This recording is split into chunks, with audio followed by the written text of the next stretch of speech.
Scott,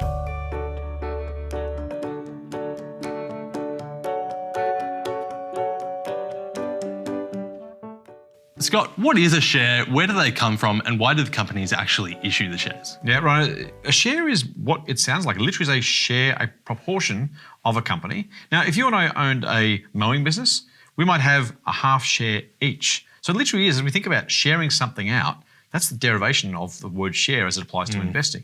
Woolworths is too big for one person to own it. Same with BHP or CSL or the Commonwealth Bank.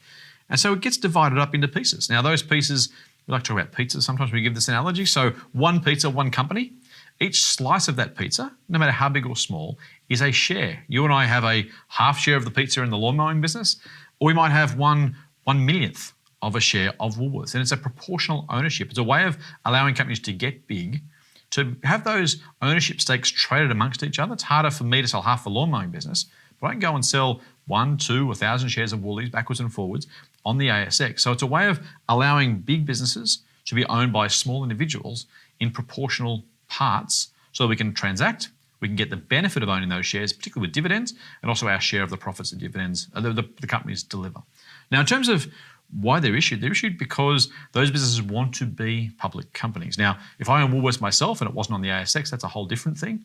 If I want to find someone to buy that company, it's going to probably come on the ASX because no one person can buy Woolies off me, but a whole lot of people can own that business. And so companies issue those shares, they break themselves up to allow that easy transfer of ownership between individuals who own parts of Woolies or fund managers who own parts of Woolies. That's kind of what makes the capital system work, right? The ASX is there to allow us to swap ownership stakes, to allow companies to raise more money and issue more shares. So they divide the pizza up into smaller and smaller bits and issue more of those to raise more cash for their own growth opportunities. And is it the company itself that issues those shares? Yeah, it is. So the company, the company is effectively the owner, the plaything of its shareholders or share owners. And so, yeah, the company simply says, well, I'm going to divide myself up into more parts, creates more slices, if you like, slices itself up more thinly, and issues those shares to new shareholders. Okay, and as for the size of the slices themselves, you mentioned before that represents a share, literally a share of something from the company. Yep. What is that share of? Yeah, so it's effectively saying Woolworths Limited, let's use that business as an example, it might have a market capitalisation of $30 billion. That means it's worth $30 billion. If you buy the whole thing on the market, you have to pay $30 billion to buy that company. Now, let's make it really simple. Let's say that a billion shares worth $30 each. That's effectively the breakup. That's the derivation, the splitting up of that pizza into, in this case, a billion pieces to allow it to be small enough for the individual shareholders to buy the shares.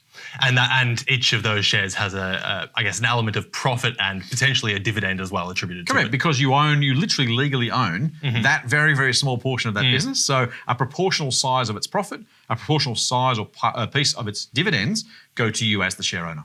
Excellent. And I suppose as well, there's one more element to a share, which is voting rights and the actual ownership and control over the business itself. So if you said a minute ago, Woolworths it's a $30 billion company. If you own 20 shares, it's a very small ownership. Yeah. Does it give you much in terms of voting rights? Individually, it doesn't. But again, it's like voting in democratic elections, right? Everyone says it's only one vote. Well, it is, but that one vote combined with everyone else's one vote determines the future of a country, or in this case, a company. So individually, can I change Woolworths' strategy? No, I can't. But if enough like-minded investors feel the same, again, democratically, that's exactly how it works. One share, one vote. That builds a consensus at some level and lets you influence, at least together with other shareholders, the direction of a company. So it is quite literally a proportional ownership. Exactly what it is. Excellent.